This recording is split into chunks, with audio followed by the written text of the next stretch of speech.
Hello दोस्तों, अगर आप ये वीडियो देख रहे हो तो आप बिल्कुल सही जगह पे आए हो। क्या आपको पता है 70% प्रोफेशनल्स को डेटा साइंटिस्ट और डेटा एनालिस्ट के बीच का फ़र्क ही नहीं पता है। हो सकता है आप भी उनमें से ही एक हो जिसने डेटा साइंटिस्ट, डेटा एनालिस्ट के बारे में इतना पढ़ा है लेकिन आज तक नहीं समझ पाए कि असल में ये लोग करते क्या हैं। वीडियोस देख देख कर सारा यूट्यूब छाप मारा लेकिन अभी तक समझ नहीं पाए इन दोनों में फ़र्क आखिर है क्या। और अगर समझ में आ भी गया तो कंफ्यूजन में जी रहे हो कि कौन सा पाथ तुम्हारे लिए सही होगा। स्किल्स क्या क्या सीखनी होगी ये कोई नहीं बता रहा है, और बता भी रहा है तो वही पुराना ज्ञान देकर चले जाते हैं। लेकिन इसमें बहुत सारी लेयर्स हैं। ये सब पता चल भी जाए तो सैलरी कितनी मिलेगी, करियर स्टार्ट हुआ भी तो प्रोग्रेस कैसे होगा, इसमें भी बहुत ज़्यादा कन्फ्यूजन है। तो यही सब डिस्कस करेंगे हम इस वीडियो में। हमने इस वीडियो को डिवाइड किया है 6 पार्ट में। तो पहले हम समझेंगे डेटा एनालिस्ट और डेटा साइंटिस्ट करते क्या हैं। फिर बारी आएगी सैलरीज की, तो हम बात करेंगे डेटा एनालिस्ट और डेटा साइंटिस्ट इंडियन और ओवरसीज मार्केट में एक्चुअली कितना सैलरी लेते हैं। इसके बाद बात करेंगे स्किल्स की जो चाहिए एक डेटा एनालिस्ट या डेटा साइंटिस्ट बनने के लिए। फिर आएगा करियर प्रोग्रेशन, तो इसमें एंट्री पॉइंट्स तुम्हारे लिए क्या हो सकते हैं, या फिर डोमेन चेंजेस, या तुम्हारे करियर में ग्रोथ कैसे हो। फिर बात करेंगे कुछ ऐसे प्रोजेक्ट्स की और टूल्स की जो तुम्हें बनाना चाहिए एक डेटा एनालिस्ट या डेटा साइंटिस्ट बनने के लिए। और लास्ट में बात करेंगे रियल वर्ल्ड एग्जांपल्स जहाँ पे डेटा एनालिस्ट और डेटा साइंटिस्ट रोल्स बिजनेसेस को कैसे पॉजिटिवली स्केल करने में मदद करती है। सबसे पहले कंफ्यूजन दूर करेंगे इन रोल्स के बारे में। एक data analyst business analyst requirement को समझ के डेटा को एक्सट्रैक्ट करता है, फिर प्रोसेस करता है, क्लीन करके एनालिटिकल स्टैंड पॉइंट से इनसाइट्स को ड्राइव करता है, और कुछ केसेस में अपनी फाइंडिंग्स को विजुअल डैशबोर्ड्स पे डालता है स्टोरी टेलिंग के लिए। अब एक एग्जांपल से समझते हैं। तो एक ई कॉमर्स कंपनी में डेटा एनालिस्ट कस्टमर डेटा को पुल करेगा और प्री प्रोसेस करके डैशबोर्ड्स बनाएगा to identify certain action points. अब यही से पिक होता है डेटा साइंटिस्ट का काम। बिजनेसेस को एक्शन पॉइंट्स पता है, जैसे segmenting their customers to drive more revenue from their targeted campaigns. तो डेटा साइंटिस्ट ओवरसी करेगा स्केल पे जो डेटा ड्राइव हो रहा है उसके लिए डेटा पाइपलाइंस को सेटअप करना, फिर उस डेटा पे फीचर इंजीनियरिंग करके नए फीचर्स बनाना और मॉडलिंग करके सेगमेंट्स को क्लस्टर की फॉर्म में बिजनेस स्टेक होल्डर्स को फॉरवर्ड कर देना। तो सीधा सीधा कंपैरिजन में पता चलता है कि डेटा साइंटिस्ट का काम वहाँ शुरू होता है जहाँ डेटा एनालिस्ट का काम खत्म होता है। एक डेटा साइंटिस्ट डेटा एनालिस्ट का काम तो कर सकता है, लेकिन एक डेटा एनालिस्ट को डेटा साइंटिस्ट का काम करने के लिए कुछ स्किल्स सीखने पड़ेंगे जो हम आगे डिस्कस करेंगे। अब एड्रेस करेंगे सबसे बड़े क्वेश्चन को, जो होता है कि किसी भी एस्पायरेंट के लिए कितना पैसा मिलेगा मुझे इस जॉब से। एटलीस्ट इंडियन मेंटालिटी को कंसिडर करें तो एक जॉब में कितना फाइनेंशियल वेलबींग मिलेगा सबसे ज़्यादा इंपॉर्टेंट होता है। और इसीलिए डेटा साइंटिस्ट बनना बहुत से लोगों का सपना भी है, क्योंकि एक डेटा साइंटिस्ट इंडिया में 10 से 20 लाख तक की सैलरीज लेते हैं, वहीं एक डेटा एनालिस्ट को 6 से 12 लाख की सैलरी मिल सकती है। वेस्टर्न इकोनॉमी और मार्केट का इफेक्ट इन जॉब्स में काफ़ी झलकता है।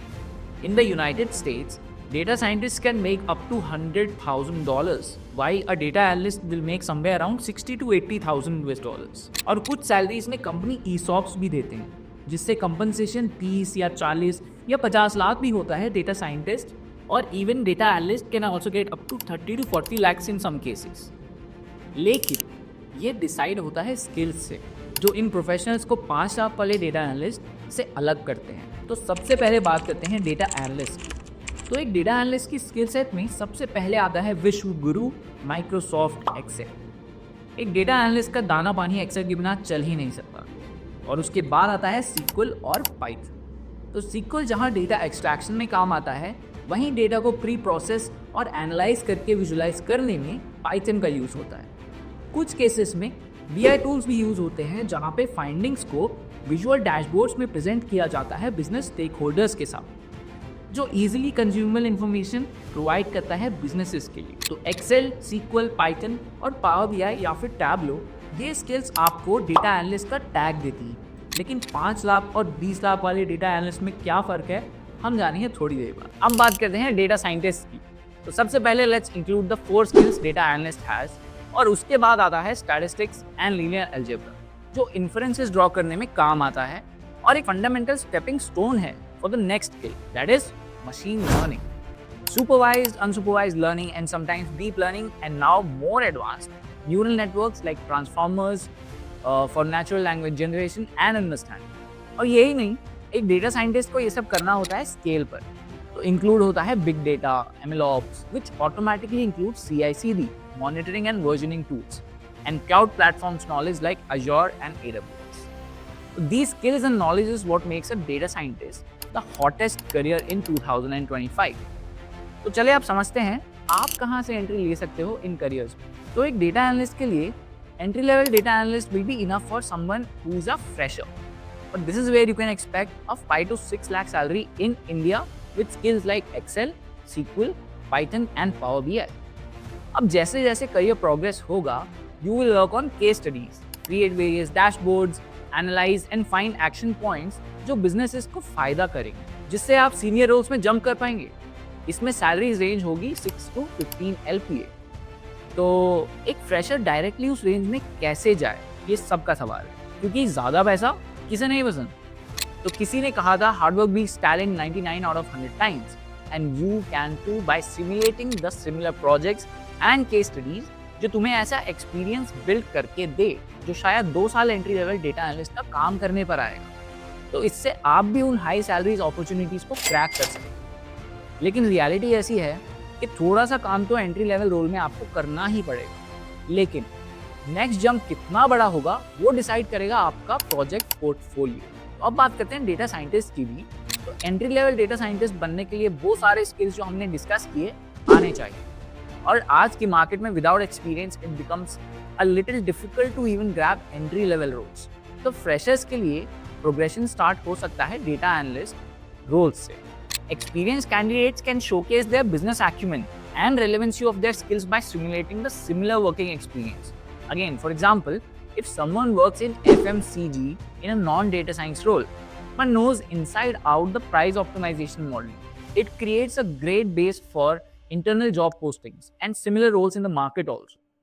और हाँ, सबसे बड़ी बात, कोई हैक नहीं है इन रोल्स को क्रैक करने के लिए, सिर्फ मेहनत और प्रॉब्लम सॉल्विंग माइंडसेट. जितने भी लोग डोमेन भी स्विच करते हैं, they master the skills, create plenty of projects and then they make the cut. तो इसका सबसे आसान तरीका है फ्री रिसोर्सेज, क्योंकि इंटरनेट पे आपको सब मिल जाता है. और बहुत बड़ी percentage goes for certifications programme such as Newton Schools data science certification. It not only make sure you are getting the skills, they also take care of the job opportunities, which saves a lot of time, क्योंकि job search is a whole video altogether. Link is in the description, please check it out. हमने इन सब projects की बात करी, तो चलो इन jobs के लिए कुछ प्रोजेक्ट समझते हैं जो एक डेटा एनालिस्ट या डेटा साइंटिस्ट को बिल्कुल बनाने चाहिए. तो एक एंट्री लेवल डेटा एनालिस्ट के लिए सबसे पहले एक्सेल की केस स्टडीज पे काम करो, लाइक स्टोर सेल्स डेटा और student performance data. Take raw data, prepare insights, and if possible, use dashboards to create a story to explain your findings. फिर SQL में भी work on similar data and try to emulate the same findings, but this time with SQL, since you won't be able to visualize, use a tool like Power BI.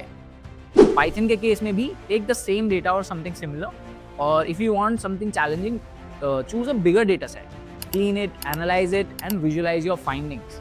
And this exercise will be enough for your projects as an entry level data analyst. और अब बात करते हैं data analyst with more salary. और more salary means you need more appealing projects. तो take a small exercise, choose a domain that appeals to you, pull or extract that data, create your own case study with action points that you found during your entire analysis and that you feel will help the business. So you would need somewhere around 10 to 15 good case studies like this to make a cut in those high paying DA roles. बात करें अगर entry level data scientist की, तो for an entry level data scientist you would need all the skills but can oversee MLOps. So you would need to create regressors, classifiers, forecasting models, deep learning models, and recommendation engines. And if possible, all these projects should relate to text-based applications because it's 2025 and 99% of organizations are looking for it. This will be enough for an entry-level role. Also, we have a Newton School machine learning playlist on our YouTube channel. Do check it out. For a senior role, whatever project you are creating, you must be able to make it at scale. So it's better to have hosted applications in your portfolio. And the second differentiator is the usage of GenAI on top of all of the other projects. And before we wrap this session, let's also talk about some real world examples. For example, Netflix. It uses recommendation engines to recommend movies to their existing users and new users as well.